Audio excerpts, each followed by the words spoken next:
말씀 보겠습니다. 열왕기상 17장 8절에서 24절.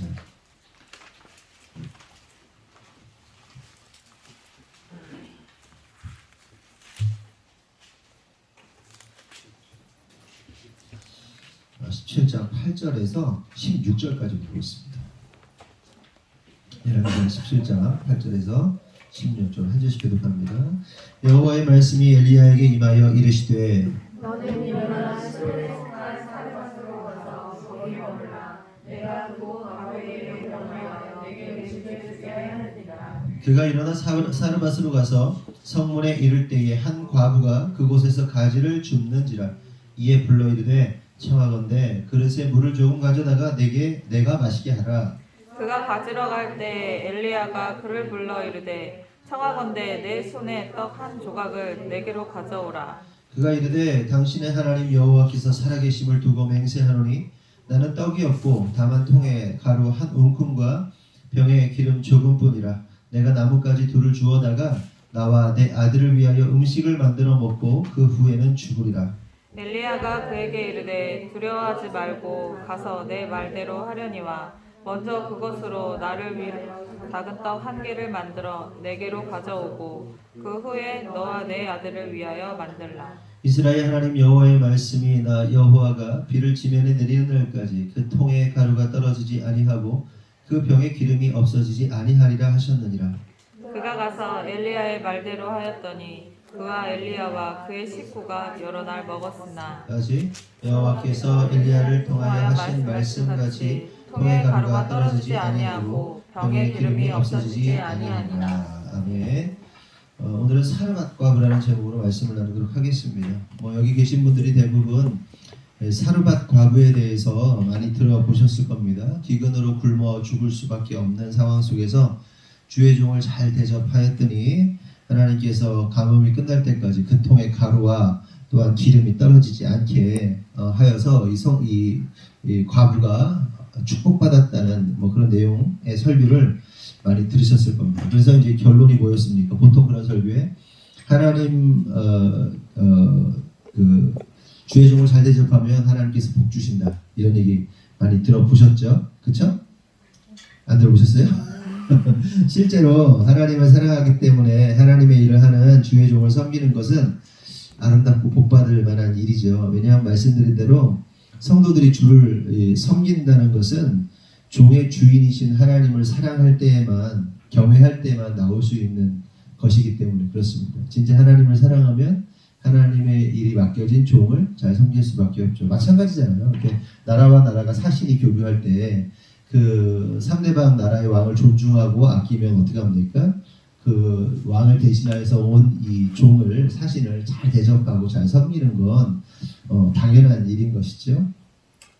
하지만 우리가 그렇다고 해서 우리가 착각해서는 안 되는 한 가지 사실이 있는데, 그것은 주의 종은 말 그대로 주의 종이지 주님은 아니라는 거예요. 무슨 얘기인지 아시죠? 그래서 주의 종이지 하나님은 아니라는 사실을 절대로 잊어서는 안 된다. 구분을 잘 할 줄 알아야 된다는 겁니다.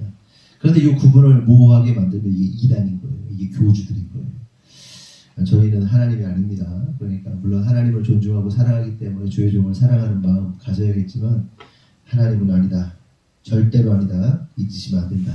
그런데 여기서 이제 이런 말씀을 드리는 이유는 뭐냐면 이 사르밧 과부의 사건을 통해 깨달아야 할 핵심이 단지 주의 종에게 잘해라 그러면 복 받는다 이 메시지가 아니라서 이런 얘기를 하는 거예요. 그러니까 하나님께서는 이 사건을 통해서 당신의 백성들에게 하시고자 하는 메시지가 따로 있어요. 그래서 오늘 그것이 무엇인가에 대해서 조금 나누도록 하겠습니다. 지난주에 우리가 살펴본 것처럼 1절에서 7절 내용은 뭐냐면 엘리야 선지자가 아합 왕을 만나서 선포하는 내용이죠. 비 안 올 거야. 이슬도 내리지 않을 거야. 가뭄이 임할 거야. 왜? 네가 바알을 섬겼기 때문에 북이스라엘은 망할 거야. 가뭄이 임하게 될 거예요. 뭐 선포하는 내용입니다. 그렇게 이제 아합 왕에게 전쟁 선포하듯이 그 가뭄과 심판을 저주하는 선포한 엘리야가 요단 앞 그리시네가로 피했다 이렇게 기록하고 있습니다. 그러니까 피했던 이유는 하나님이 피하라고 했으니까 피한 거예요. 물론 이제 아합 왕이 죽이려 들었겠죠. 그리고 하나님은 피해라. 그래서 그리시네가에서 아직 그리시네가에 물이 있었기 때문에 그 물을 마시고 까마귀를 통해서 떡과 또 고기를 하나님이 이제 공급해 주셔서 그가 그리시네가에 숨어 있게 되는데 어느 정도의 시간이 흐르자 그리시네가가 마르게 됩니다. 그래서 이제 그러면서 그리시네가가 마르니까 이때 하나님의 말씀이 임하게 돼요. 그러면서 8절에서 9절 말씀을 하시는 겁니다. 여호와의 말씀이 엘리야에게 임하여 이르시되 너는 일어나 시돈에 속한 사르밧으로 가서 거기 머물라. 내가 그곳 과부에게 명령하여 내게 음식을 주게 하였느니라. 이렇게 말씀하세요. 그러니까 시돈에 속한 사르밧 가라. 거기서 머물라. 근데 시돈이 어디입니까? 시돈은 지금 아합 왕의 아내가 시돈 사람입니다. 그리고 그러니까 이세벨이죠. 이세벨의 아버지가 다스리는 나라가 시돈입니다. 그리고 이세벨의 아버지의 이름이 뭐라고 했죠? 엣바알이라고 했어요. 엣바알이라는 뜻은 바알이 함께한다. 우리가 하나님이 우리와 함께 하신다 이런 것처럼 바알이 함께한다 이런 뜻을 가지고 있습니다. 그러니까 결국 이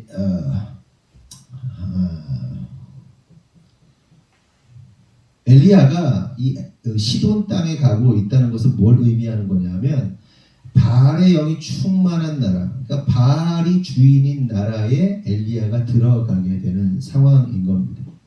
그러니까 엘리야가 지금 바알 숭배의 본거지인 시돈으로 들어가고 있는 형국입니다. 그러니까 이게 참 재밌는 거예요. 북이스라엘이 하나님을 섬기지 않고 바알을 막 섬기니까 막 왕에게 선포하고 막 이런 일을 했단 말이에요. 그럼 거기서 뭔가 이렇게 승분 안 하고 거기서 뭔가 해야 되는데 갑자기 하나님께서 난데없이 시돈으로 가 그런 거예요. 마시는 겁니다. 이제 뭐 예를 들면 이런 거죠. 우리 남한 땅에 이제 교회가 막 타락을 하기 시작한 거예요. 그래서 사실 실제로 교회들 안에도 목사님들 안에도 제가 목사라고 부르고 싶지 않지만 목사들 안에도 이 기독교적 세계관이나 신앙관을 가지고 있지 않고 종북 좌파, 주사파적인 주체 사상, 김일성 주체 사상의 영향을 받은 사람들이 굉장히 많거든요. 무슨 얘기인지 아시죠? 그러니까 김일성 주체 사상은 신앙 체계란 말이에요. 기독교 신앙 체계하고 똑같은 겁니다. 김일성 3부자, 성부, 성자, 성령 있는 것처럼 똑같은 신앙 체계란 말이에요. 근데 목사들 안에 뭐 그런 그 주사파적인 좌파적인 사고를 가지고 있는 사람들이 굉장히 많은데 상상해보자는 거예요. 그렇게 교회가 타락하고 주사파로 막 이 세계관이 막 물들어 있는 그런 상황이 됐는데 하나님께서 여러분들을 선지자로 부르시는 거예요. 갑자기 여러분들을 엘리야처럼 부르시는 겁니다. 그래서 여러분이 딱 하나님 부르심을 받고 이제 대통령 찾아가는 거예요. 그걸 교계 지도자들한테 막 선포하는 거예요. 하나님께서 가뭄을 내리게 하신다. 심판이 임할 것이다라고 막 선포를 한 다음에 하나님 잠깐 숨겨놨다가 막 공급하는 거죠. 막 가뭄이 임하라고 하면 공급 좀 받다가 이 공급이 딱 끊어지면서 야, 너 북한에 가. 딱 그러는 거예요. 북한에 가라고 하나님께서. 북한 땅에 가면 과부가 하나 있거든. 그 과부가 너한테 음식을 줄 거야. 라고 말씀하신다면 여러분이 그런 입장에 놓였다면 엘리야와 같은 그런 입장에 놓였다면 여러분은 납득이 되시겠냐 하는 겁니다. 맥락이 없는 거예요. 여기서 막 심판에 선포했으면 이곳에서 뭐 하나님의 뭐 어떤 역사를 일으켜가지고 막 이걸 해야 되는데 막 선포한 다음에 이렇게 숨어있다가 가라는 거예요. 말씀이 딱 이마도 이게 북한가 그러는 거예요. 김일성 주체 사상 이 본거지인 김일성 만나러 가. 그쪽 동네로 가. 그쪽 동네 가면 과부가 하나 있어. 거기서 떡 만들어 줄 거야. 떡 먹고 와. 이 얘기를 하시는 거예요. 맥락이 좀 이상하지 않아요? 심판 선포한 다음에 갑자기 왜 그 바알 숭배의 본거지인 그러니까 아하방이 왜 바알 숭배를 한 겁니까? 자기 마누라가 바알 숭배를 하니까 그걸 받아들인 거란 말이에요. 수입해가지고. 그런데 갑자기 시돈에 가래. 가까이 북한을 가래. 맥락 진짜 없는 거예요. 그리고 과부 만나가지고 떡 얻어먹고 오라는 게 이게 무슨 이게 맥락이 나는 거예요. 사람들이 그러잖아요. 어제도 이제 제 친구 오랜만에 친구를 만났는데 그 친구가 이제 CCC 간사 출신이었고 뭐 LG에서 있다가 뭐 이렇게 한전의 계열사에 있다가 지금 이제 중국 금요일날 중국 주재원으로 가는데 오랫동안 가 있으니까 친구들 만나자 그래서 만났는데 그 친구가 하는 얘기가 그래요. 자기네가 서울대 기숙사를 관리를 했었는데 서울대 기숙사의 서울대생들이 뭐 문제가 생기면 전기 쪽 관련인데 게시판에 올리는데 걔네들의 특징은 딱 그러는 거예요. 자기가 납득이 안 되면 절대로 행동하지 않는데요. 그러니까 물론 머리원들이 좀 그렇게 하겠죠. 근데 그 친구들이 더욱 그렇다는 거예요. 그래서 게시판에다가 언제 무엇을 어떻게 왜 해가지고 이게 뭐가 뭐 잘못됐고 뭐 쫙 이만큼씩 쏘는데요. 게시판에다. 그러면 그거를 다 댓글 달아줘가지고 그걸 다 풀어줘야 되는데 막 또 거기 그걸 다른 애들 중에 또 외국인 교환학생들이 있어가지고 영어로 막 이만큼 쓰는데요. 그럼 또 이쪽 이공계 쪽 애들 친구인데 또 직원들이 남아가지고 영어 공부 1시간씩 하고 집에 가고 뭐 그랬다는 거예요. 그것 때문에 그 처리를 하느라고. 그러니까 제가 하고 싶은 게 이거예요. 우리가 신앙생활을 하다 보면요 납득이 안 되는 하나님이 요구를 하실 때가 많은 거예요. 무슨 얘기인지 아세요?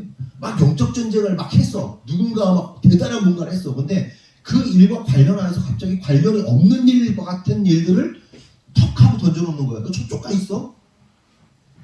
지금 시돈 땅에 가서 과부를 만나는 게 이게 무슨 관계가 있냐는 거야. 하나님 보실 때. 아니 엘리야가 볼 때.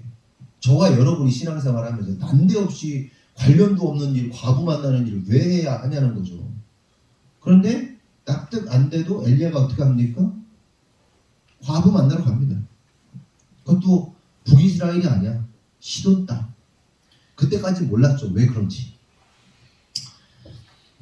그렇게 이스라엘을 떠나서 시돈 땅으로 갑니다. 그러면서 10절에서 12절을 보니까 그가 일어나 사르밧으로 가서 성문에 이를 때 한 과부가 그곳에서 나뭇가지를 줍는지라.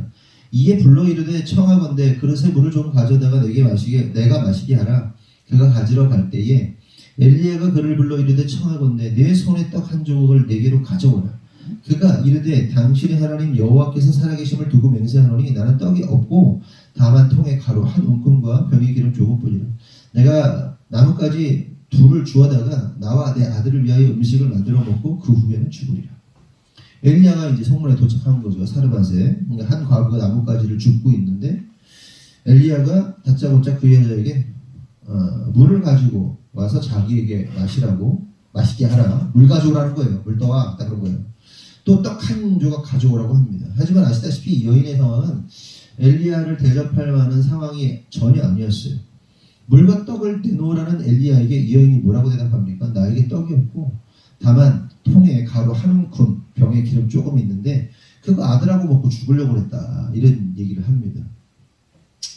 여러분 근데 여기서 우리가 한 가지 흥미롭게 봐야 할 사실이 있는데 그것은 엘리야의 태도입니다. 엘리야가 가만히 보면요. 이 여인에게 말할 때 이 여인의 눈치를 보거나 사정을 살피거나 정중하게 부탁하지 않습니다. 명령합니다. 내게 가져와, 물 가져와, 떡 가져와 이렇게 명령합니다. 굉장히 무례하죠. 언제 일면식도 없잖아요. 언제 갔다고 그 도시에 갑자기 가가지고 물 떠와, 떡 만들어 와, 떡 내놔. 이게 무슨 말입니까? 진짜 무례함의 극치라고 할 수 있죠. 명령을 하고 있는 거예요. 그러자 과부가 어떻게 말합니까? 당신의 하나님 여호와께서 살아계심을 두고 맹세하노니 이렇게 말합니다. 이 얘기가 뭐예요? 이 여인이 하나님을 인식했다는 거예요. 그 얘기는 뭐냐면 이미 하나님께서 그 여인에게 말씀을 하셨기 때문에 이 여인이 이 엘리야라는 사람이 올 것이라는 사실을 알고 있었다는 거예요. 그래서 하나님의 살아계심을 두고 맹세한다라는 표현을 쓰고 있는 겁니다. 그러니까 쉽게 말해서 선지자가 갈 건데, 하나님께서 선지자가 갈 건데 떡 만들어서 주라는 명령을 이제 하신 거예요. 그 꿈인지 환상인지 뭐 천사를 보내셨는지 간에 뭐 하여튼 들은 거예요. 그래서 하나님이 살아계시다는 것을 알았고, 그래서 살아계심을 두고 맹세를 하고 있는 겁니다. 그런데 이 여인의 상황이 어떻습니까? 밀가루 한 움큼으로 떡 만들어서 자기 아들하고 먹고 죽으려고 했던 상황인데, 하나님이라는 신이 나타나셔서는 그걸 당신의 종에게 주라고 하니 얼마나 황당했겠냐는 거예요. 얼마나 황당했겠냐는 거예요. 뭐 그지 똥구멍에 그 뭐 콩나물 줄거리를 뽑아 먹는다는 뭐 그런 얘기도 있잖아요. 아주 그냥 없어도 그냥 오죽하면 요거 하나 그냥 먹고 죽으려고, 자식하고 아들하고 죽으려고 그러고 있는데 그거를 내놓으라고 하는 거예요. 하나님이 줘라라고 말하는 거예요. 대단한 거죠. 얼마나 어처구니가 없는 겁니다. 그리고 게다가 선지자라고 왔는데 뭐 좀 부탁을 한다거나, 좀 하나님이 말씀하셨는데 공개를 하라고 그러시는데 못 들었냐, 이야기 잘 공급 좀 하시고 공개하시고, 이렇게 안 하고 가져와, 물 가져와, 떡 가져와, 이게 명령하고 있다는 거예요. 엘리야도 당황스럽죠. 얼마나 당황스러웠을까요? 그렇게 명령하고 있지만 당황스러웠을 겁니다. 과부인 건 이미 알고 있었고, 딱 보니 가난하죠. 과부니까. 게다가 몰골만 봐도 뭐 거지하고 다를 바가 없어요. 그것 하나 먹고 죽으려고 하고 있었으니 그 여인의 행색이 어떻겠습니까? 행색이. 여러분이 만약 엘리야의 상황이라면, 이 여인 앞에 서 있는 엘리야의 상황이라면 어떻게 하시겠습니까? 과거의 상황이 짐작이 되니까 떡 좀 만들어 주시면 안 되겠어요? 뭐 이렇게 한다든지, 정중하게 부탁을 한다든지, 요청 하지 않겠어요? 저라면 못할 것 같아요. 아이, 봐도 이거는 그릇인데 이거 다 죽어가게 생겼는데, 예? 죽어가게 뺏싹 말라가지고 죽어가는 그 과부한테 떡 어떻게 얘기를 꺼내요? 목회하다 보면 그렇잖아요. 정말 어려운 성도들 볼 때 거기다가 헌금하셔야 됩니다. 이걸 어떻게 해요? 못해요. 진짜 대단한 담이 아니면, 그러니까 하나님을 신뢰하지 않고는 그거 못해요. 어려움 당하고 있는 성도, 정말 굉장히 힘든 뭐 어떤 문제를 가지고 있는 사람한테 이거 꼭 하라고, 11조를 하라고 막 그러고, 아니면 뭘 하라고 막 요구하고, 이게 쉬운 게 아니에요. 하지만 엘리야는 당당하게 마치 맡겨놓은 것처럼 명령조로 요구합니다. 그러면 그가 그렇게 할 수 있었던 근거가 뭡니까? 말씀드렸지만 여인에게 이미 말씀이 임했기 때문에 가능한 거예요. 여러분, 여기서 우리가 깨달을 중요한 사실이 있습니다. 그것은 하나님께서 당신의 일을 이루시기 위해서 누군가에게 이미 말씀하시면 우리는 그 사실을 믿고 당당하게 요구할 수 있어요. 무슨 얘기 아세요? 그러니까 우리가 있고 어떤 사람이 있어. 근데 하나님 나한테 말씀하셨어. 이 사람을 통해서 너는 역사가 일어날 거야.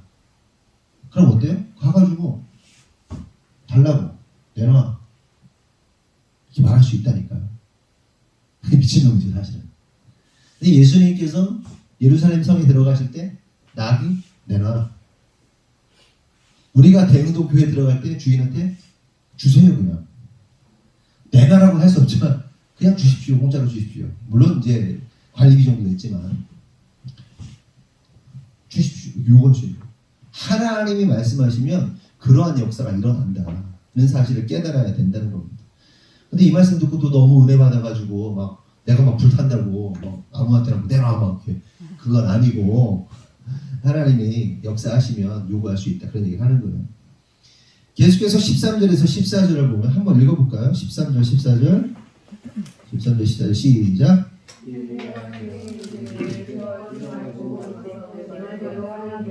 먼저 그것으로 나를 위하여 작은 캔들을 만들어 내게로 가져오고 그 후에 너와 내 아들을 위하여 만든다. 이스라엘 하나님 여호와의 말씀이 나 여호와가 주기를 이르는 날까지 그 통에 가루가 떨어지지 아니하고 그 병에 기름이 없어지지 아니하리라 하셨느니라. 아멘. 말씀드린 것처럼 엘리야가 과부에게 명령조로 말할 수 있었던 이유는 여호와의 말씀이 여인에게 임했기 때문입니다. 하지만 우리가 알아야 할 사실은 이 여인의 상태를 볼 때 이 여인의 상태가 아직은 두려움 가운데 있었다는 것을 알 수가 있습니다. 그래서 엘리야가 두려워하지 말라 이렇게 얘기를 한 거예요. 두려워하고 있으니까 두려워하지 말라. 그러면서 가서 먼저 떡을 만들어 가져오고 그 후에 네 아들을 위하여 만들어 먹어라. 너와 네 아들 위하여 만들어 먹으라고 하는 거예요. 그런데 상식적으로 생각해 보세요. 한 움큼이면 요만큼이고 이걸로 무슨 떡을 만들어 먹어요. 그러니까 엘리야 요만하게 하나 무슨 요만한 떡 하나 이렇게 만들어주면 끝나는 거지. 그런데 나 먼저 대접해. 그리고 나머지 니들 먹어. 이렇게 얘기를 한 거예요. 상식적으로 말이 안 됩니다. 아들하고 못 먹어요. 근데 엘리야가 지금 굉장히 당황스러운 소리, 황당한 소리, 비상식적인 소리를 하고 있는 겁니다. 그런데 여기서 우리는 이러한 비상식적이고 어처구니 없는 요구를 통해서 하나님께서 알려주시고자 하는 말씀이 무엇인지를 좀 깨달아야 됩니다. 그러면 하나님은 이러한 어처구니 없는 상황을 통해서 무엇을 알려주시려 하는 것일까? 그것은 바로 사람이 떡으로만 사는 것이 아니라 하나님의 말씀으로 살아야 한다는 사실을 알려주고 있는 거예요. 예수님이 하신 말씀이고 이미 광야에서 하나님 말씀하신 얘기고 또 엘리야와 이 사렙다하고 사르밧 과부의 이 상황을 통해서 이 한 움큼의 밀가루를 요구하는 것을 통해서 하나님께서 가르쳐 주시고자 하는 명확한 그 하나님의 메시지는 사람이 떡으로 사는 게 아니야. 하나님 말씀으로 사는 거야 라는 사실을 알려주시고자 하는 겁니다. 이 여인의 삶이 어땠습니까? 과거까지는 떡을 의지하는 삶이었죠. 그렇죠? 지금 떡 하나, 이 한 움큼의 떡 하나 만들어 먹고 죽으려 하는 떡만 의지하는 삶을 살았단 말입니다. 그런데 하나님께서 이 여인의 삶을 어떻게 바꾸는 거예요? 하나님은 말씀으로 사는 삶으로 이 여인의 운명을 바꾸고 계시는 거예요. 그래서 하나님은 그 여인의 마지막 생명과도 같은 밀가루 한 움큼을 요구하고 계시는 거예요. 굉장히 잔인하죠. 그렇잖아요. 요만한 거 그거마저 그냥 뺏어 가셔야 했냐 하나님. 응? 그 아무것도 없는데 그거 두렛돈 드리는 과부 그것까지 하나님 받으셔야 되나? 잔인하잖아요 하나님은. 우리의 가난을 통해서 우리의 어려움을 통해서 재정적인 어려움이든지 가난이든지 아니면 삶의 어떤 영역 속에서 하나님 그거 꼭 가져가셔야 그것까지 가져가야 했냐 이거죠. 네? 그런데 하나님은 어떻게 보면 잔인하시지. 뺏어 가세요. 왜? 하나님 말씀으로 사는 말씀으로 형통해지는 삶을 주고 싶으셔서 그런 거예요. 그 말씀으로 형통해서 말씀을 먹고 사는 삶, 하나님의 부으심과 그 역사, 하나님의 기름 부으심의 역사의 삶은 반드시 그 한 움큼의 밀가루를 내려놓을 때에만 일어나는 일이기 때문에 그런 거예요. 그래서 하나님 그거 원하시는 거예요. 그런데 우리는 그 못 놓지. 끝까지 죽을 때까지 못 놓지. 끝까지 못 놓지.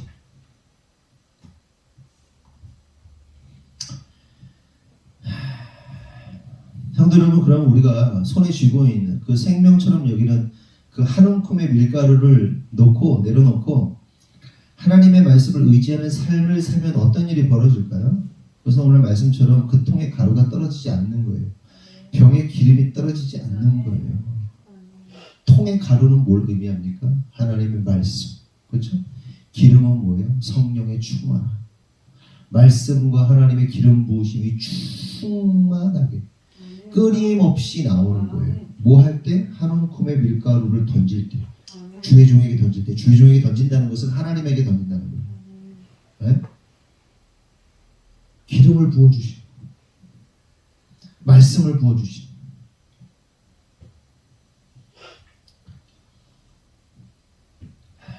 결국 하나님은 우리의 가정과 사업과 직장을 통해서 하나님의 말씀, 성령의 기름 부으심을 공급하시고 또한 채우심으로 우리의 그 부족함이 반드시 채움의 역사하신다는 것을 우리가 깨달아야 하는 겁니다. 그러나 그 한 움큼을 놓지 못하면 어떻게 되는 거예요? 망하는 거죠. 그 얼마 되지도 않는 거 그거 욕심부리면서 끝까지 그거 먹고 자식하고 죽는 거예요. 그게 인간의 운명이 되는 겁니다. 예수님을 믿으면서도 끝까지 그거 못 놓고 그게 자기 습관이든지 그게 자기의 어떤 애착이든지 놓지 못하는 그 뭔가가 있잖아요. 그 자기 어떤 쾌락이든지 즐거움이든지 뭐든지 간에 하여간 하나님 앞에서 그거 좀 내려놓으면 어떻겠니? 좀 펼쳐서 하나님께 드리면 어떻겠니? 라고 할 때 끝까지 붙잡고 있으면 망하는 거예요. 성도들을 보면서 그거 많이 보죠. 많이 봐요. 많이 봐요. 그거를 탁 내려놓은 사람들은 하나님의 공급하심으로 그 살아가는 걸 보는데 그걸 못 놓고 말 안 듣고 그러고 있으면 기울더라고요. 그러면 성도 여러분, 우리가 떡이 아니라 하나님 말씀 먹고 사는 분들 되기를 예수님의 이름으로 축원합니다. 계속해서 15절에서 16절 다 같이 시작. 그와 엘리야와 그의 친구가 여론을 먹었으나 여호와께서 엘리야를 강요하시니 폭풍의 가루가 떨어지지 아니하고 영의 이름이 없어지지 아니하더라. 과부가 엘리야의 말대로 합니다. 순종합니다. 하나님 말씀 순종합니다. 그러자 나눈 것처럼 어떻게 돼요? 여인의 통에서 가루에서 밀가루와 기름이 떨어지지 않는 놀라운 기적이 일어납니다. 그런데 여기서 이야기가 끝이 아니에요. 엘리야가 그 과부의 집에서 식사를 마치고 떠나지 않아요. 그곳에 둘러 앉습니다. 그곳에서 지냅니다. 그곳에서 살아요. 아들하고 떡 먹고 죽으려고 했다 이렇게 보니까 그 아들이 장성한 것 같지는 않거든요. 그렇죠? 성인이었으면 아들이 그냥 나가서 살죠. 근데 아들이 좀 어리지 않았을까? 그 젊은 과부가 아니었을까? 뭐 이런 생각이 들어요. 그때 엘리야가 호레비가 과부 집에 눌러 산 거야. 뭔가 썸씽이 있지 않았을까? 사랑방 손님과 어머니 그런 막 스토리가 생각나지 않습니까? 그런데 여러분, 이런 생각을 뭐라고 할까요? 망상이다, 망상. 제정신 아니다. 망상이에요. 근데 이 망상 누가 주는 겁니까? 사단이 주는 거죠. 실제로 이 반기독교 세력들이, 정신적으로 문제가 있는 사람들이거든요. 반기독교 세력들이 예수님과 마리아의 관계를 뭐라고 말합니까? 마리아 설교했잖아요. 근데 내연관계라고 인식해요. 그러니까 예수님의 실질적 아내가 마리아였다는 거예요. 그리고 퀴어 신학자들, 어떻게 퀴어, 그 동성애를 지지하는 사람들이 기독교 신학자가 될 수 있는지 모르겠는데, 퀴어 신학자들은요, 예수님을 동성애자라고 봅니다. 마가복음 14장 51절에 이런 말씀 나오거든요. 한 청년이 벗은 몸에 배, 홑 이불을 두르고 예수를 따라가다가 무리에게 잡힘에 배, 홑 이불을 버리고 벗은 몸으로 도망하니라. 이게 마가복음에 나오는 얘기거든요. 이 말씀을, 예수님을 따라다니는 사람이 뭐 홑입을 이렇게 막 벗다가 따라다가 잡혔어. 그래서 홑입을 덜고 빨가벗고서 도망간 거야. 아, 예수님이 동성애자였구나. 이거를 퀴어 신학자들이 이거 주장하는 겁니다. 그래서 책이 나왔거든요. 예수가 사랑한 남자라는 책까지 있습니다. 외국 사람이 쓴 거예요. 그러면 왜 이 동성애 신학자는요, 뭐 DW 무슨 뭐 이름 뭐 있던데요. 근데 왜 신학자는 이런 책을 썼을까요? 자기가 동성애자든지 아니면 동성애에 관심이 많든지 동성애를 사랑하든지. 엘리야와 과부를 보면서 그런 생각을 하는 것은 온통 그런 생각만 해서 그런 거예요. 그런데 온통 그런 생각을 하는 것은 우리가 처음부터 하는 게 아니죠. 사단이 넣어주는 거고, 그 생각을 버리지 못하고 끊임없이 품는 것 또한 죄라는 사실을 깨달아야 돼요. 사고의 체계가 좀 이상한 사람들이 있어요. 그러니까 어제도 친구들 만나면서 오랜만에 만났는데, 이제 최영기 집사하고 제가 아까 CCC 강사였다는 그 친구하고 지금 주제원 이렇게 만나는데 얘기를 하는데, 이게 이제 이런저런 이제 얘기를 하다 보면서, 야, 우리 친구 중에 이런 친구가 있었어. 이런 친구가 있었는데 걔는 이런 얘기를 해. 여자는 이렇게 다뤄야 돼. 그러면서 막 이제 여자를 다루는 것에 대해서, 어린 성인이니까 애들이 있어서 그런가. 여자는 이렇게 다뤄야 되면서 말도 안 되는 어떤, 어떻게 설명해, 애들이 있어가지고. 그러니까 막 그냥 여자는 막 이제 막 이렇게 응? 성적으로 막 다뤄야 된다는 거예요. 그래가지고 이상해서, 그래서 야, 걔가 그런 얘기, 걔는 진짜 생각이 좀 이상해. 정신병이야. 걔는 좀 이상한 것 같아. 그런 얘기를 어제도 그런 얘기를 했거든요. 걔 참 이상하다. 그래서 왜 그런 얘기가 나오냐면 이제 50쯤 되니까 이제 사회의 포지션이 어느 정도 이렇게 잡히잖아요, 자리가. 그래서 그 친구들 중에 한 친구는 정말 인생의 최정점에 올라와 있는데 혼자 캠핑하는 걸 좋아해서 걔가 이 뭐지 이게 뭐냐 소아마비인데 정말 가난하고 어려운게 자랐는데 건축사가 돼서 자기 아내는 자기보다 훨씬 더 유명한 건축사고 그래서 세상적인 성공을 확 이뤘는데 이 친구 유일한 취미가 혼자 캠핑 가는 거예요. 캠핑 갔다가 이렇게 이 스토브 켜놓고 잘못해가지고 사조를 해가지고 죽었거든요. 작년엔가. 최영규 집사하고 최고 가장 친한 친구, 우리 같이 어릴 때 친구. 그렇게 죽은 친구. 제 아까 말했던 그 주재원 나간다는 동순이라는 친구는 저랑 학교 같이 다니고 고등학교 같이 다니고 대학도 같이 다니고 비슷비슷하게 하고 같이 막 CCM 대회 나가가지고 막 찬양하고 은상 타고 뭐 이런 거 막 대회 나가가지고 막 이런 거 하고 같이 지내던 친구인데 그냥 서로 그냥 평범했어요. 이 친구는 해병대에 장교로 가게 되는 이제 CCC 간사를 하다가 해병대 장교가 되면서 인생의 터닝 포인트가 생기면서 사회적으로 굉장히 어느 정도 성공한 위치에 있는 친구가 됐고 최영기 집사는 이 친구도 이제 가정 환경이 되게 불우하거든요. 불우한데도 불구하고 자수성가해서 사업체를 꾸리고 막 이런 친구도 있고. 근데 우리 고등학교 시절에 전교 1등 하던 그 녀석은 아내를 잘못 만나가지고 아내가요 아내 친구 이제 남편보다 여자가 나이가 2살이 많거든요. 근데 우리 친구들 보면 야야거려요. 반말하고 야 이 새끼야 뭐 이러면서 이러는 친구 여자 만나가지고 그 잘 나가던 머리로 그냥 어디 공장에서 그렇게 일하고 있고 또 한 친구는 20대 초반에 여자애가 불륜하다가 같이 그 남자와 죽고 물에 빠져서 죽고 정말 친했던 우리 친구 하나는 우리 여자의 동기들 중에 여자애 하나는 그 남편의 누나가 자기 스스로 생명을 끊고 그거를 목격해가지고 정신적 패닉이 와가지고 남편 구실 못하고 집에 안 들어오고 맨날 자살하려고 막 이러고 돌아다니고 있고 친구들 중에 한 녀석은 아까 말했던 한 녀석은 이상한 망상에 빠져 있는 녀석은 그 집안이 뭐 노래방 술집 하고 있는데 맨날 그런 이상한 막 그 사람들 만나면서 정신세계가 피폐해가지고 여자는 어떻게 해야 되고 뭐 해야 되고 이런 생각하고 살아가고 있는 새끼도 있고 별의 별놈들이 다 있는 거예요. 그러니까 보면서 참 인생사 뭐 어르신들 다 아시겠지만 인생사 참 야. 그런데 그 중에요 명확하게 그러니까 뭐 어떤 친구는 뭐 SBS PD 하다가 지금 뭐 개인 프로덕션 차려가지고 한 친구도 있고 뭐 별의별 친구 다 만나는 친구들 중에 있는데 그들 중에 제대로 잘 된 친구의 특징이 뭔지 아세요? 예수를 믿고 있더라고요. 예수를. 이 친구.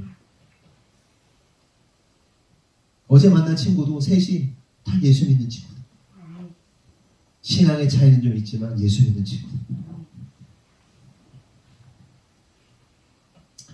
제가 하고 싶은 얘기 이겁니다. 여러분 우리 안에 그러면서 이제 정말 우리 안에 이게 우리의 지정의가 영혼육이 정말 순수하고 깨끗해져야겠다는 생각입니다. 우리 안에 들어와 있는 잘못된 생각들, 사고관들, 가치체계들, 어떤 막 세상적인 것들 얼마나 더럽혀져 있습니까? 다 씻어내야 돼. 그러지 않으면요 엉뚱한 생각하다가 사단에게 넘겨주는 거예요. 엉뚱한 거를 넘겨주는 거예요. 계속해서 엉뚱하게 넘겨주는 거예요. 여러분 우리 교회 지금 교회와 공부방과 뭐 우리 학원과 뭐 이런 상황 속에서 사단의 공격질이 있는 걸 보게 됩니다. 요즘 많이 보게 됩니다. 사단의 공격질이 많아요. 여러분 영적으로 잘 무장하십시오. 여러분들이 도구가 될 수 있어요. 약하면요 영적으로 약하면요 여러분 도구가 됩니다. 한 사람 한 사람 나도 모르가 도구가 됩니다. 파괴하는 도구가 됩니다. 계속해서 그런 일들이 일어나고 있거든요. 스스로 겸비하고 우리의 생각과 마음과 신앙을 잘 다잡고 세우세요. 계속해서 뭐가 이렇게 있다가 사단이 저놈 하나? 팍 집어. 저놈 하나 팍 집어. 알루 하나 팍 집어. 그러니까 목사나 사모는 원래 안테나가 워낙 높아요. 그냥 이게 그래서 다 들려요. 그리고 다 알아요. 어떤 일이 벌어질지를 다 감잡고 있어요. 아, 이러지 말아야 되는데 저러지 말아야 되는데 계속 뭔가 펑펑 이렇게 뭔가 터지거든요. 계속. 여러분 잘 관리하세요. 멘탈 관리, 영혼 관리 아멘. 잘하세요. 그러니까 진짜 어처구니없는 말들을 막 쏟아내거든요. 나는 뭐 어떻게 할 거야? 나는 어떻게 살 거야? 나는 뭐 할 거야? 막. 그러니까 애들이고 어른이고 막 지금 빡빡빡 터지고 있거든요. 그 도구의 사단의 도구로 사용되지 마세요. 정신 바짝 차리세요. 아멘. 아멘. 여하튼 본론으로 돌아와서 엘리야가 이 과부의 집에 머물럽니다. 그러면 생각해 볼 것은 하나님은 왜 이러한 일을 통해서 무엇을 말씀하시려 하신 것일까? 그러니까 과부에게 남자가 주의종이라는 남자가 오서 의심받을 만한 행동 막 이런 걸 들으면서까지 왜 하나님은 거기서 주의종을 머무르게 하셔서 뭘 가르쳐 주시려고 지금 하는 거냐 하는 겁니다. 혹시 뭐 주의종을 잘 섬기면 아무리 기근의 때라도 기적적으로 보호해 주신다 그 말씀하시려고 하는 걸까요? 물론 아까도 얘기했지만 주의종을 선대하는 건 아름답지만 그 메시지가 아니에요. 여기서는. 그러면 예수님께서 하나님은 그 사르와 과부를 통해서 무슨 말씀을 하시려는 걸까? 이거를 좀 알 수 있는 힌트가 되는 부분이 있는데 이제 누가복음 4장 25절 30절을 보면 예수님께서 요 얘기를 하세요. 사르와 과부에 대해서. 내가 참으로 너희에게 이르노니 엘리야 시대에 하늘이 3년 6개월간 닫히어 온 땅에 큰 흉년이 들었을 때에 이스라엘에 많은 과부가 있었을 때 엘리야가 그중 한 사람에게도 보내심을 받지 않고 오직 시돈 땅에 있는 사렙다의 한 과부에게 뿐이었으며 또 선지자 엘리사 때에 이스라엘에 많은 나병 환자가 있었을 때 그 중에 한 사람도 깨끗함을 얻지 못하고 오직 수리아 사람 나만 뿐이었느니라. 회당에 있는 자들이 이것을 듣고 다 크게 화가 나서 일어나 동네 밖으로 쫓아내어 그 동네가 건설된 산 낭떠러지까지 끌고 가서 밀쳐 떨어뜨리고자 하되 예수께서 그들 가운데로 지나서 가시니라. 이 다 읽지 않았지만 앞뒤의 문맥 내용을 보면요. 예수님께서 안식일에 회당에 들어가서 회당장이 내어주는 성경을 읽으시고 그 성경의 말씀이 오늘 너희에게 임했다. 그 내용이 뭐냐면 이사야서의 메시아에 대한 내용이 나오는데 그 메시아가 나야. 그게 지금 너희들 가운데 그 이사야에 선포된 말씀이 지금 나를 통해서 너희들에게 응한 거야. 이렇게 말한 겁니다. 그런데 사람들이 안 믿어요. 믿지 않았던 이유가 뭐냐 하면 예수가 자기 동네 사람이라는 거예요. 나사렛 출신이라는 거예요. 고향 사람이기 때문에 믿지 않겠다는 거죠. 매우 황당하죠.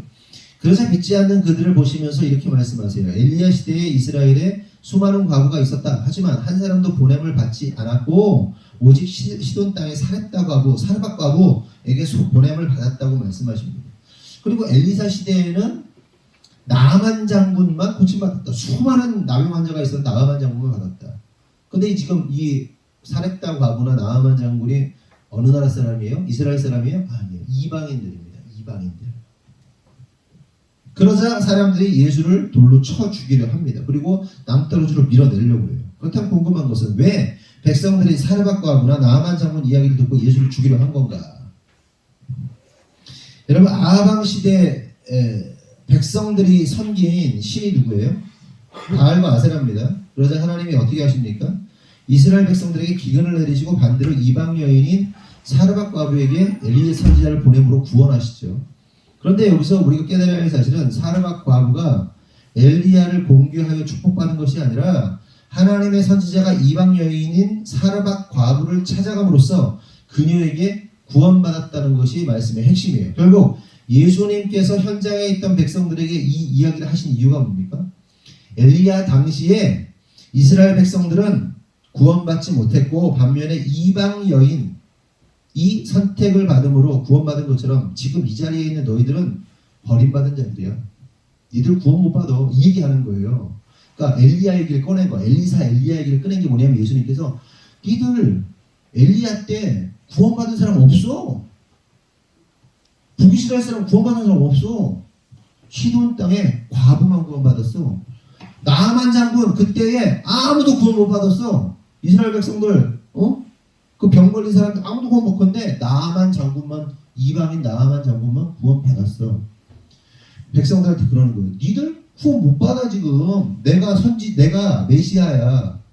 내 얘기 안 듣잖아. 니들 다 구원 못 받아. 그리고 구원은 이방인들에게 임할 거야. 이 얘기 하고 계신 거예요. 예수님께서. 그러니까 이제 열폭한 거지. 그러면서 온 동네 사람들이 막 뭘 간 거지. 남떨어지까지 끌고 간 거지. 이제 거기 떨어지면 죽는 거지. 예수님이 유유히 그 사이를 지나가시죠. 건드리지 못하고 뚫고 지나가시죠. 죽을 때가 안 되는 사실.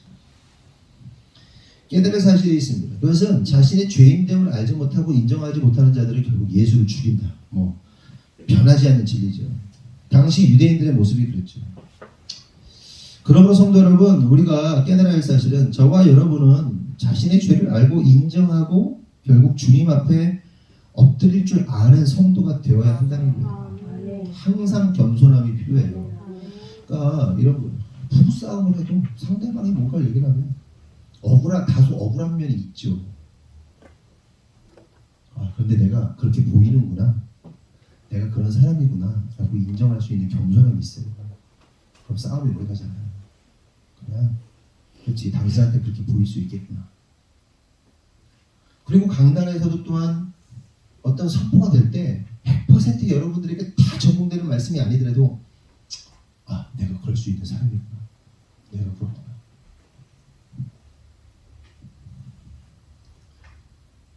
배우는 거죠.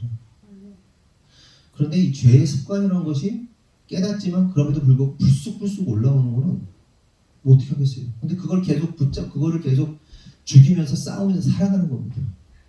저 요즘 정말 운전 살살하려고 애쓰거든요. 그 사실이에요. 제가 운전이 험악한 거. 다 알아, 우리 성도들. 근데 제가 그 험악함을 언제 깨달았냐면 이 집사 미안해. 이 집사님이 운전하고 가는데 이 집사님도 좀 와일드 하시더라고. 몰랐어. 뒤에 앉아보니까 알겠더라고. 운전하는 사람은 모르겠더라고. 나는 몰랐어요. 근데 뒤에 앉아보니까 이게 이런 거일 수 있겠구나 느꼈어요. 까는 거 아니에요? 근데 조금 조심해야겠다. 생명 연장을 위해서라도. 근데 저도요, 지금도 되게 살살하는데 이 시간 강박이 있는 사람이잖아요. 또 늦었어. 그럼 또 흥분해가지고 막 가다가 아니야. 지각하자. 우리 그냥 지각하는 게 나아. 그러면서 천천히 가는데 이한비 아빠 학교 늦었어. 이게 되게 재밌는 게 뭔지 아세요? 이쪽에서 할 때는 코스가 이한비를 내려놓고 이힘을 내려놓고 이렇게 이슬비 내려놓은 코스거든요. 저쪽 가니까 코스가 바뀌었어. 이 힘이 내려놓고 이한비 내려놓고 이슬비 내려놓은 구조로 바뀐 거예요. 이쪽에서 할 때는요, 이한비 여유 넘쳤죠. 이 힘이 막 전전긍긍 바뀌었어. 이한비 막 전전긍긍 막. 아이고. 그러니까 이제 하고 싶은 얘기는 이거예요. 우리 안에 겸손함이 필요하다는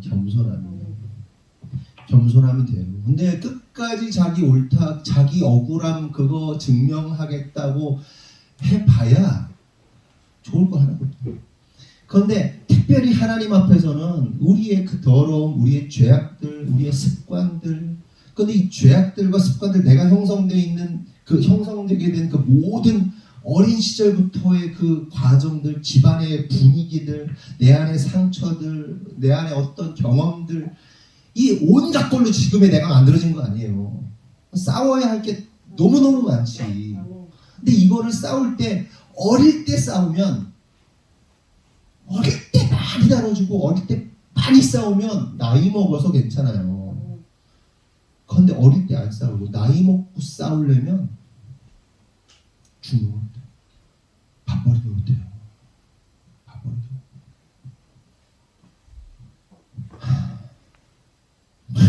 이렇게 그냥 서로 내비두면 서로 편하지 뭐. 툭 까놓고 우리 그냥 이제 성도들 그냥 삶 안 다루고 그냥 우리끼리 잘 먹고 잘 살면 그냥 되는 거 아니에요? 어제 농담으로 친구들이 그러는 거야. 이 목사 거기 땅값 풍세 많이 올랐지? 아 모르겠는데 나는 올랐어. 엄청 올랐어. 얼마에 샀어? 우리 한 80만 원 줬지? 지금 450만 원이야? 몇 평이야? 집하고 하면 500평 되는데? 오 성공했네. 좀 있으면 500만 원 될 거야? 500만 원 된대. 여기 이 동네. 와. 500평 550 25. 와 위너네 위너. 먼저 그럴까? 다음에 막판에 좀 이렇게 싹 털고 그냥 싹 해가지고 그냥 마지막 타락해가지고 그냥 한번 타락한 목사를 한번 그냥 끝내볼까? 뭐 농담하면서 애들이 그냥 친구니까.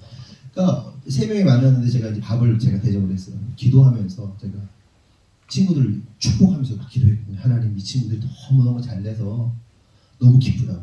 이 친구들이 잘돼서 너무너무 기쁘다. 그래서 같이 식사하고 같이 이야기하고 같이 나눌 수 있어서 너무 기쁘다고 막 축복을 해줬어요. 그러니까 이제 친구들도 그냥 막 이제 워낙 허물없으니까 이 친구 뭐 한 친구 그 친구는 뭐 벌써 뭐 이제 얘기 들어보니까 연봉이 한 1억 정도 되는 친구예요. 연봉 1억인데 차를 아반떼 XD를 20년을 탔대요. 며칠 전에 폐차했대요. 그리고 자기가 상가를 2개를 가지고 있고 집 가지고 있고 일산에 대단히 성공한 거죠. 57세, 60세가 정년인데 57세 되면 어느 정도 이제 정리가 되고 그리고 그러면 이제 계열사 있잖아요. 그 주변에 이제 그 관련 업체들한테 계속 정관예우처럼 해서 자기를 계속 불러줘서 한 10년 이상을 할 수 있대요. 그 일을. 대단히 성공했죠. 이 친구는. 저랑 같은 고등학교 나오고 같이 대학 같이 다녔어요. 대학도 같이 갔어요. 친해가지고. 뭐 최 수장은 저기 뭐야 와이프가 최근에 뭐 파스쿠찌 그러니까 뭐 카이스트 여기 있잖아요. 카이트 뭐야 여기 한기대 파스쿠찌가 있는데 거기 독점이래요. 바깥에는 뭐 없어가지고 하루 매출이 500만 원이래요. 하루 매출이 500만 원. 9년째 계약, 9년 계약했다고. 다 잘. 무슨 얘기를 하려고 그랬지?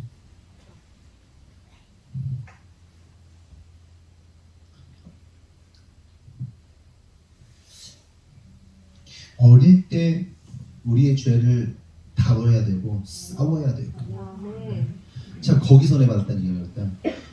그렇게 부자인데 자기가 아반떼 XT를 15만밖에 안 탔대요. 15만 탔는데 20년을 탄 거야. 그렇게 현실적으로 그 친구가 최고 부자거든요. 그래서 그러니까 말하지 않은 재정까지 있으니까 최고 부자인데 와, 이 친구 진짜 열심히 살았구나. 아반떼 XT 타고 존경하게 되더라고요. 그렇게 부자인데.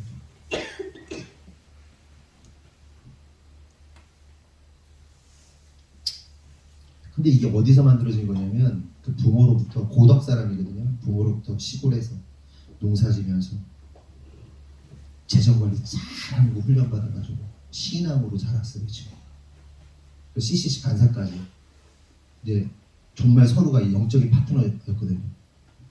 잘 자라가지고 그렇게 검소하게 살고 재정을 보고. 근데 어릴 때부터 그냥 근데 자기가 정말 속상해하는 게 뭐냐면 아내는 그렇지 않답니다. 아내는 딸이 하나 있는데 중3짜리 딸이 있는데 얘는 벌써 명품 찾는데 마음에 하나도 안 든대요. 자기가 어떻게 할 수가 없대요. 아내가 피부 미용실 이렇게 피부 미용 이렇게 뭐 샵 있잖아요. 하는데 우리끼리 하는 얘기지만 조금 지금 걱정이에요. 너무 걱정. 여러 가지 생각이 들어서 이런 얘기를 하는데 어쨌든 뭐 우리가 겸손해졌으면 좋겠고요. 특별히 오늘 사르밧과 아부를 통해서 우리가 깨달아야 할 사실은 하나님은 우리에게 그 한 움큼의 밀가루를 요구하신다는 거예요. 정말 많은 순간 요구하세요. 너 그걸 넣을 수 있겠니? 하나님 나 이거 아니면 나 끝나요. 하나님 나 요거밖에 없어요. 그런데 저와 제 아내 그리고 목회를 하면서 살아온 인생들을 쭉 보면 항상 우리가 집사님 얘기하잖아요. 우리가 헌금한 게 다 계산해 보니까 그렇게 많지는 않더라고요. 생각보다. 그런데 항상 전부를 드렸다고 그랬잖아요. 항상 한 움큼을 하나님이 요구하셨던 거예요. 그렇다고 오늘 뭐 집 팔고 냉장고 팔아다니는 게 아니고 하나님이 요구하시는 그 타이밍을 잘 알아야 됩니다. 그리고 하나님 앞에 언제든지 내려놓을 수 있어요. 그런 자에게 하나님의 공급하신 말씀을 부으시고 떡 기름을 부으시고 또 밀가루를 떡을 부으시는 거예요. 그러므로 성도 여러분, 저와 여러분이 그렇게 날마다 주님의 은혜 받은 대로서 언제든지 내려놓을 수 있는 우리 모두가 되기를 예수님의 이름으로 축원합니다. 기도하겠습니다. 하나님, 엘리야와 사르밧 과부를 보게 됩니다. 하나님, 사르밧 과부에게 하나님의 선지자가 가게 됩니다. 그런데 그게 하나님의 은혜였습니다. 하나님의 은혜였는데 그 하나님의 은혜인 선지자가 밀가루를 내놓으라고 합니다. 물을 내놓으라고 명령합니다. 이 여인 두려웠습니다. 나는 내가 그 기름하고 그 떡 하나 만들어가지고 자식하고 먹고 죽으려고 하는데 하나님 그거 달라고 하시니까 이 여인이 두려웠습니다. 그러나 하나님 말씀하십니다. 두려워하지 마. 두려워하지 마. 두려워하지 마. 내가 너를 책임질 거야 말씀하십니다. 이 여인이 두려웠지만 순종했습니다.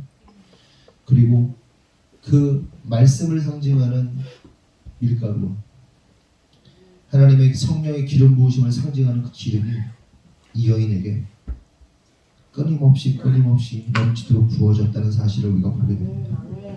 하나님, 우리가 이 주님을 만나기 이전에 사르밧 과부처럼 놓지 못하고 있는 것이 무엇입니까? 우리의 죄성입니까? 우리의 생각입니까? 아니면 우리의 어떠한 즐거움입니까? 하나님, 우리가 하나님 이외에 놓지 못하고 있는 그 무언가를 하나님, 그것이 무엇인지를 깨닫게 하여 주시고 주님이 요구하실 때 두려움 없이 내어드릴 수 있는 참된 믿음의 사람들 될 수 있도록 인도하여 주시옵소서. 신앙이라는 것은 위기가 올 때 참된 신앙이 드러나는데, 하나님, 우리의 삶 속에서 위기가 계속해서, 그리고 위기가 오고 있다는 것은 우리의 신앙이 주님 앞에 증명되고 우리의 신앙이 실제로 나타나고 보여질 수 있는 좋은 기회라는 사실을 깨닫습니다. 우리의 마음이 상하고 우리의 어려움이 임하고 고통이 임하고 분노하게 되고 또한 여러 가지 일들로 인하여 많은 일 속에서 그 순간순간마다 우리가 하나님 마음을 가지고 하나님의 원하심을 깨닫고 이렇게 순종함으로 겸손함으로 낮아짐으로 나아갈 수 있는 성도를 될 수 있도록 축복하여 주시옵소서. 주님께서 그렇게 역사하시고 일하실 줄 믿사옵고 예수님의 이름으로 기도합니다. 아멘. 우리 주님 가르쳐 주신 기도하겠습니다. 하늘에 계신 우리 아버지여, 이름이 거룩히 여김을 받으시오며 나라가 임하시오며 뜻이 하늘에서 이루어진 것 같이 땅에서도 이루어지이다. 오늘 우리에게 일용할 양식을 주시옵고 우리가 우리에게 죄진 자를 사하여 준 것 같이 우리 죄를 사하여 주시옵고 우리를 시험에 들게 하지 마시옵고 다만 악에서 구하시옵소서. 나라와 권세와 영광이 아버지께 영원히 있사옵나이다. 아멘. 하나님께 영광의 박수 올리겠습니다.